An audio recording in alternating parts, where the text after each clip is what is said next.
खबर गर्मा गर्म में आप सभी का स्वागत है। मैं हूं नीलू। करते हैं खबरों की शुरुआत और सबसे पहले खबर शामली से, जहां पर एक कार हादसे का शिकार हो गई। इसकी तस्वीरें डराने वाली है, जो आपको आगे दिखाएंगे। बताया जा रहा है कि एक परिवार अपनी कार से देहरादून से दिल्ली जा रहा था, लेकिन अचानक कार अनियंत्रित होकर होटल में जा घुसी।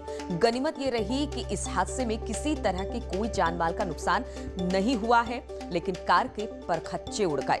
तो सीसीटीवी में कैद हुई कार हादसे की तस्वीर जो दिल दहला देने वाली थी।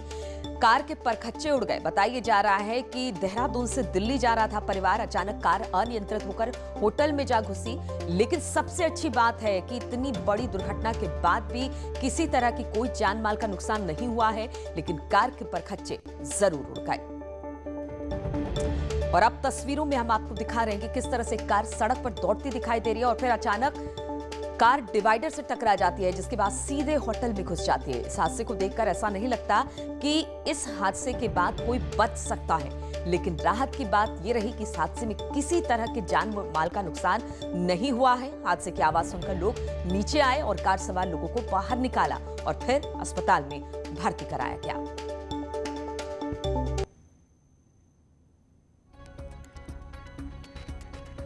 तो तस्वीरें आप देख सकते हैं किस तरह से एक परिवार देहरादून से दिल्ली आ रहा था और अचानक डिवाइडर से कार टकराई और सामने एक होटल था, उसमें जाकर घुस गई। लेकिन इतना भीषण हादसा होने के बावजूद इस कार में सवार जो लोग थे वो बिल्कुल सुरक्षित हैं, उन्हें कुछ भी नहीं हुआ है। लेकिन तस्वीरें देखकर ये लग सकता है कि जब ये हादसा हुआ तो किसी ने सोचा भी नहीं होगा कि इतने भीषण हादसे के बाद अंदर बैठा कोई भी शख्स बच सकता है। लेकिन जिसको भगवान बचाना चाहता है उसे कौन मार सकता है। और ऐसे ही ये दुर्घटना देखने को मिली, जबरदस्त टक्कर डिवाइडर से होटल में घुसी कार और उसके बाद सभी लोग सुरक्षित बताए जा रहे हैं। तो लाइव तस्वीरें हम आपको वहां लगे सीसीटीवी कैमरे में ये कैद हुआ है, जहां पर ये परिवार एक बड़ी दुर्घटना से बाल बाल बच गया।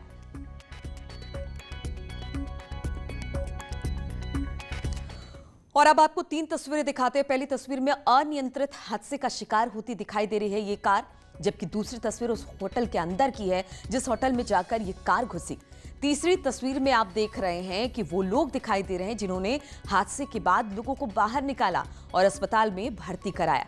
तो 3 तस्वीरें, हादसे में किस तरह से कार एक होटल में जा घुसी और उसके बाद जब लोग वहां पर पहुंचे हैं तो उन्होंने फौरन इस कार में सवार लोगों को बाहर निकाला। बातचीत करने के लिए शहनवाज राणा शामली से हमारे साथ जुड़ गए हैं। शहनवाज, कोई सोच भी नहीं सकता कि इतने बड़े हादसे के बाद इसमें सवार कोई लोग बच सका होगा, लेकिन कहते हैं ना कि भगवान जिसको बचाना चाहता है उसे कोई नहीं मार सकता। अब किस तरह की हालत है जो कार में सवार लोग थे और हुई कैसे ये दुर्घटना? देखिए, बिल्कुल यकीनन जिस तरह की तस्वीरें हैं इसे साफ तौर पर कहा जा सकता है कि कार में जो भी लोग सवार थे वो नहीं बच सकते। लेकिन गनीमत ये रही कि किसी को एक खरोच तक नहीं आई। एक पूरा परिवार देहरादून से पति पत्नी और 2 मासूम बच्चे सवार होकर दिल्ली आ रहे थे। उसी बीच NH 709B पर उनका जो है हादसा हो गया और डिवाइडर से कार टकराई और सीधी एक होटल में जा घुसी।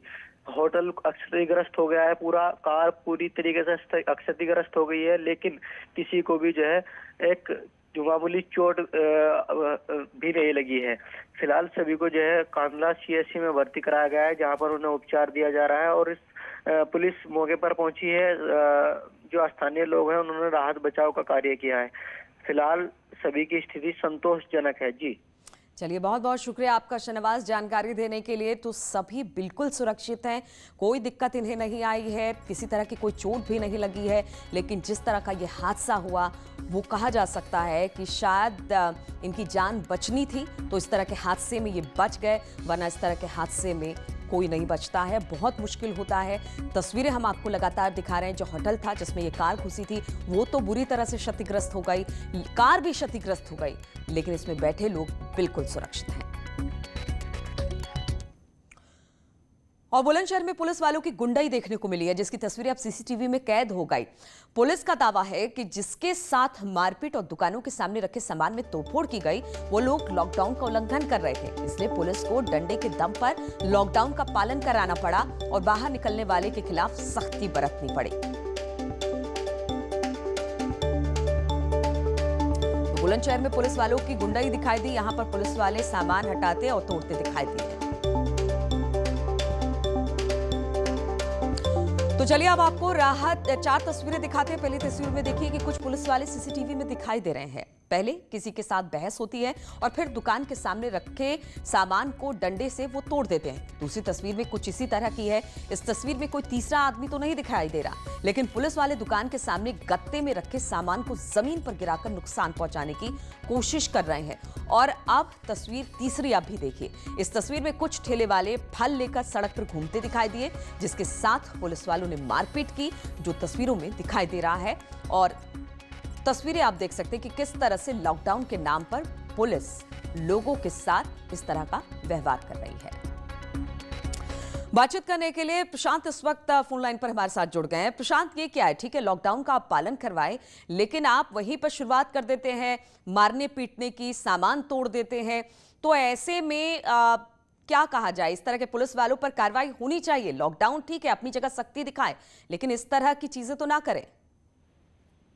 जी देखिए, वर्दी के नशे में चूर पुलिस ने लगातार लोगों के साथ प्रताड़ित करने का कार्य शुरू कर दिया है। लॉकडाउन के नाम पे लगातार पुलिस की गुंडाई का मामला सामने आ रहा है। जिस तरीके से लगातार पुलिस लोगों को डरा रही है, धमका रही है, पीट रही है, जिसके बाद लोग दहशत में हैं और लगातार पुलिस दुकानों पर जाके उनके सामान की तोड़फोड़ कर रही है। जिस तरीके से तोड़फोड़ हो रही है, बावजूद इसके अभी तक किसी भी पुलिसकर्मी के खिलाफ कोई कार्रवाई नहीं हुई है। पुलिस के आला अधिकारी भी जो है पूरे मामले में कुछ भी बोलने को तैयार नहीं हो रहे हैं। अभी तक किसी भी पुलिसकर्मी के खिलाफ कोई कार्रवाई नहीं कर रहे हैं। हालांकि पूरा एक कल मामला आया था देर शाम, तो उसके बाद पूरा मामला सीसीटीवी कैमरे में कैद हो गया। दुकान के बाहर रखे सामान को पुलिसकर्मी साथ तोड़ रहे हैं, नुकसान कर रहे हैं, डंडे से बिल्कुल। आप सोशल डिस्टेंसिंग का पालन करवाइए, आप लॉकडाउन का पालन करवाइए, लेकिन आप ये नहीं कर सकते कि लोगों को ऐसे पीटेंगे और उनके सामानों को इस तरह से बर्बाद करेंगे। बहुत बहुत शुक्रिया आपका प्रशांत, हमारे साथ जुड़ने के लिए। और उत्तर प्रदेश में त्रिस्तरीय पंचायत चुनाव के लिए मतदान शुरू हो गया है। इन वोटों की गिनती 11 मई को होगी। वैसे तो पंचायत चुनाव हो चुके हैं, लेकिन प्रशासन को उपचुनाव इसलिए कराने पड़ रहे हैं क्योंकि चुनाव के दौरान 99 ग्राम प्रधान उम्मीदवारों का निधन हो गया है। ऐसे में उन जिलों और उन गांवों में एक बार फिर से मतदान कराया जा रहा है ताकि लोग अपने गांव का प्रतिनिधि चुन सके। इन चुनाव को देखते हुए प्रशासन ने सुरक्षा व्यवस्था चाक चौबंद कर रखी है ताकि किसी तरह की हिंसा को रोका जा सके।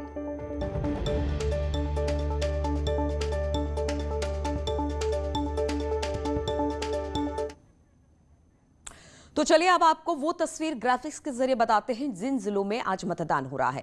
कुशीनगर में 11 ग्राम प्रधान पदों के लिए चुनाव होना है।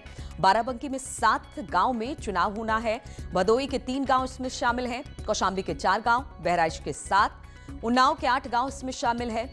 बलिया के 6 गांव, सोनभद्र के 5 गांव और बांदा के 4 गांव। वहीं देवरिया में 7 ऐसे गांव हैं जहां पर उपचुनाव हो रहे हैं। जालौन में 2 और हापुड़ में 1 में उपचुनाव के लिए मतदान जारी है।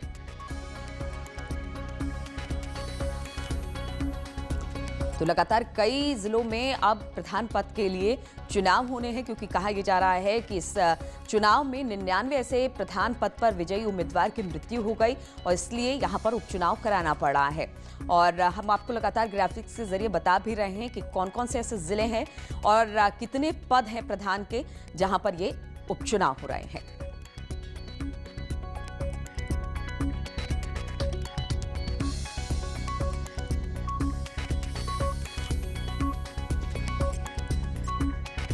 तो 99 ग्राम प्रधान पद के लिए ये मतदान हो रहा है और 11 मई को वोटों की गिनती की जाएगी। 99 ऐसे चुने हुए प्रधान थे जिनकी मृत्यु हो गई और फिर यहां पर उपचुनाव कराना पड़ रहा है। और बातचीत करने के लिए सौरभ हमारे साथ कानपुर से जुड़ गए हैं। सौरभ, एक बार फिर से उपचुनाव यहां पर कराना पड़ रहा है, कितने पद हैं और यहां पर मतदान शुरू हो गया और क्या सोशल डिस्टेंसिंग का ख्याल रखा जा रहा है मतदान के दौरान? देखिए, कुछ देर के बाद मतदान शुरू होगा और ये 19 बूथ है और 3 ग्राम पंचायत है जहां पर आज वोटिंग होनी है। चूंकि जो प्रत्याशी थे उनकी मौत हो चुकी थी, उसके बाद चुनाव आयोग ने तय किया था कि ये दोबारा से मतदान होगा और इसका रिजल्ट जो है 11 मई को निकाला जाएगा। उसके लिए आज कुछ देर के बाद मतदान शुरू होगा और सुरक्षा को देखते हुए पुलिस बल तैनात कर दिया गया है। चूंकि पहले जिस दिन 25 अप्रैल को मतदान हुआ था, 25 अप्रैल को मतदान हुआ था, उस दिन काफी हंगामा हुआ था, काफी जगह घटनाएं सामने आई थी। उसको देखते हुए कहीं ना कहीं आज जो महज 19 बूथों पर मतदान होना है उसके लिए सुरक्षा के कड़े इंतजाम किए गए हैं। पुलिस फोर्स तैनात कर दी गई है। साथ ही साथ लोगों से अपील की गई है सोशल डिस्टेंसिंग का पालन करें, क्योंकि देख सकते हैं कि किस तरीके से प्रत्याशियों को भी कोविड के काल में जो है समा गया है। उसके बाद अब लोगों से एहतियात बरतते हुए वोटिंग करने की अपील की गई है। जी चलिए ठीक है, तो एहतियात बरतकर वोटिंग करने की अपील की गई है और कुछ देर में वहां पर वोटिंग शुरू भी हो जाएगी। बहुत बहुत शुक्रिया आपका सौरभ, हमारे साथ जुड़ने के लिए। गोरखपुर में भी पंचायत उपचुनाव हो रहा है और इस जिले में ब्रह्मपुर और खोराबार ब्लॉक में मतदान जारी है, जो सुबह 7 बजे से चल रहा है। दरअसल ब्रह्मपुर ब्लॉक के वार्ड नंबर 26, 27, 29 और 30 में मतदान हो रहा है, जबकि खोराबार ब्लॉक के वार्ड नंबर 9 और 10 में मतदान हो रहा है, जो शाम 6 बजे तक चलेगा।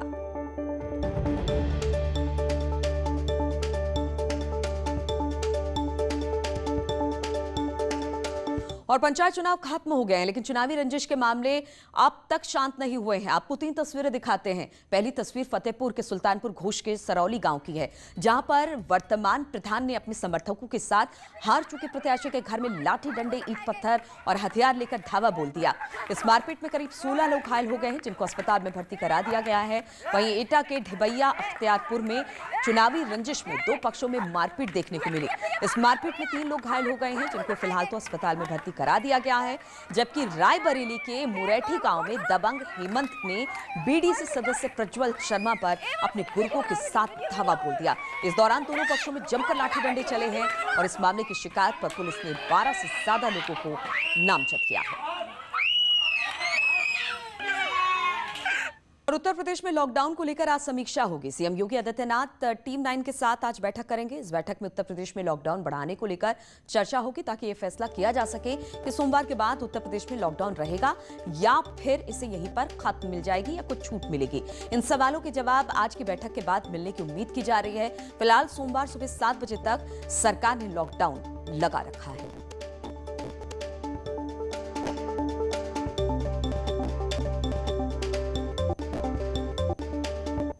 वैसे प्रदेश में करीब 10 दिन से लगातार लॉकडाउन चल रहा है। उम्मीद की जा रही है कि एक बार फिर से सरकार इस पर आज फैसला ले सकती है। अगर सरकार लॉकडाउन को बढ़ाने का फैसला नहीं लेती है तो कल सुबह 7 बजे से उत्तर प्रदेश में लॉकडाउन खुल जाएगा।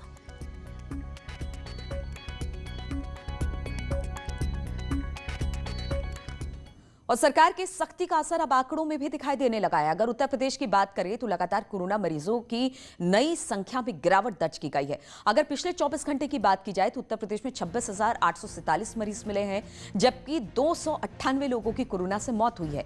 लेकिन राहत की बात यह है कि पिछले 24 घंटे में 34,000 से 721 लोग ठीक होकर घर भी लौटे हैं। नए केसों को मिलाकर अब उत्तर प्रदेश में एक्टिव मरीजों की संख्या 2,45,736 रह गई है। सरकार का दावा है कि लगातार कोविड टेस्टिंग बढ़ाई जा रही है, लोगों के लिए स्वास्थ्य सुविधाएं भी बढ़ाई जा रही है, ताकि दिक्कतों का सामना लोगों को ना करना पड़े। सरकार होम आइसोलेट मरीजों का भी ख्याल रख रही है। कुल जो है 26,847 मामले आए हैं और 34,731 लोग जो है वो ठीक होकर अपने घर गए हैं या ठीक होकर उन्होंने संक्रमण से मुक्ति पाई है। इस प्रकार प्रदेश में ये उत्साहजनक परिणाम है। और इस बीच राहत की एक और खबर आई है। लखनऊ में कोविशील्ड वैक्सीन की 3,50,000 डोज पहुंच चुकी है और इसकी मदद से वैक्सीनेशन में सरकार और तेजी लाने की कोशिश करेगी, ताकि कोरोना को हराने में मदद मिल सके। हाल ही में सरकार ने कोविशील्ड को कोवैक्सीन की 50-50 लाख डोज का ऑर्डर दिया है, जिनकी कंपनियां आपूर्ति करना अब शुरू कर चुकी हैं।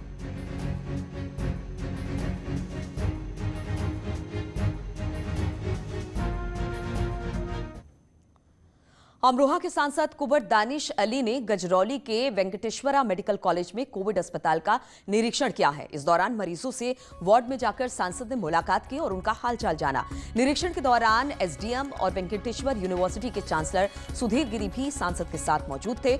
इस मौके पर सांसद ने मरीजों के इलाज और स्वास्थ्य सुविधाओं को बढ़ाने के निर्देश दिए। साथ ही सांसद दानिश अली ने बताया कि सांसद निधि से ऑक्सीजन प्लांट लगाने के लिए उन्होंने 5 करोड़ रुपए दिए हैं, जिसमें कोविड मरीजों को इलाज कराने में राहत मिलेगी।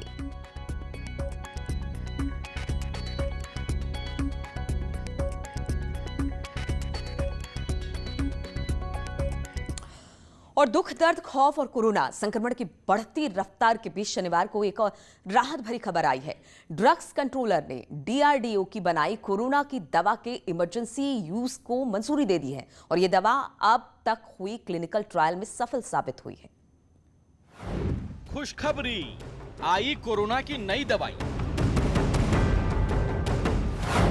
DRDO की महीनों की मेहनत रंग लाई। इमरजेंसी अप्रूवल, अब इलाज की बारी। कोरोना से लड़ाई, DRDO ने दवा बनाई। त्राहिमाम मचा है, हर घर में डर का माहौल है। कोरोना कहर बरपा रहा है। ऑक्सीजन, अस्पताल और वैक्सीन की किल्लत ने जो आंसू दिए हैं, अब उस दर्द और खौफ को कम करने की दवा जल्द आने वाली है। ये ड्रग जल्दी से जल्दी हम डॉक्टर रेड्डीज़ लैब के जो हमारे इंडस्ट्री पार्टनर हैं उनके साथ लेके हम इस ड्रग को मार्केट में जल्द से जल्द ले आने के लिए कार्य कर रहे हैं और ये ड्रग जो है ये जल्दी से जल्दी मार्केट में कोविड पेशेंट्स तक पहुंचेगी। Drugs controller general of India ने शनिवार को ड्रग 2 डोऑक्सी डी ग्लूकोज यानी 2DG दवा से कोरोना के इलाज को इमरजेंसी अप्रूवल दे दिया है। कोरोना संक्रमित मरीज के लिए ये एक वैकल्पिक इलाज होगा। जिन मरीजों पर इस दवा का इस्तेमाल किया गया उनकी RT-PCR रिपोर्ट भी नेगेटिव आई।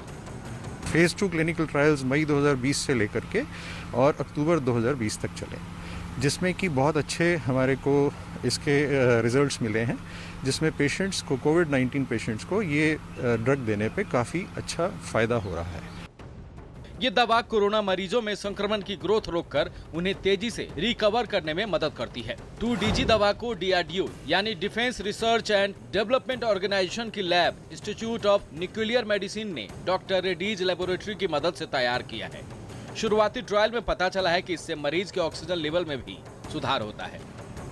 फेज 3 क्लिनिकल ट्रायल में हमने लार्ज नंबर पेशेंट्स पे इस ड्रग को टेस्ट किया और हमें बेसिकली मिला कि बहुत large proportion of patients are coming out of oxygen much faster as compare to standard of care arm. तीसरे फेज का ट्रायल दिसंबर 2020 से मार्च 2021 तक 220 कोरोना मरीजों पर किया गया। ये ट्रायल दिल्ली, यूपी, पश्चिम बंगाल, गुजरात, राजस्थान, महाराष्ट्र, आंध्र प्रदेश, तेलंगाना, कर्नाटक और तमिलनाडु के 27 अस्पतालों में किया गया। ट्रायल के दौरान तीसरे दिन मरीजों की ऑक्सीजन पर निर्भरता 42% से घटकर 31% तक हो गई। बता दें कि दवा पाउडर के रूप में मिलती है। इसे पानी में घोलकर मरीज को पिलाना होता है। ये दवा सीधे उन कोशिकाओं तक पहुंचती है जहां संक्रमण होता है और वायरस को बढ़ने से रोक देती है। Bureau report, news 18 network.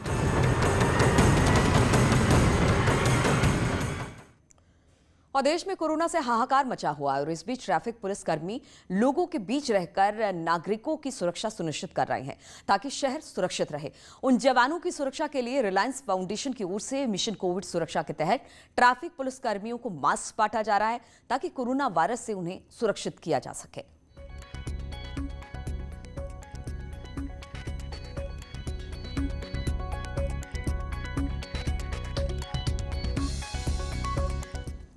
और नेटवर्क 18 ये सुनिश्चित करना चाहता है कि हर भारतीय को कोविड-19 का टीका मिले। टीकाकरण जागरूकता बढ़ाने के लिए नेटवर्क 18 और फेडरल बैंक की पहल से संजीवनी और शॉर्ट ऑफ लाइफ को सपोर्ट कर रहे हैं हेल्थ एक्सपर्ट अपोलो 24/7।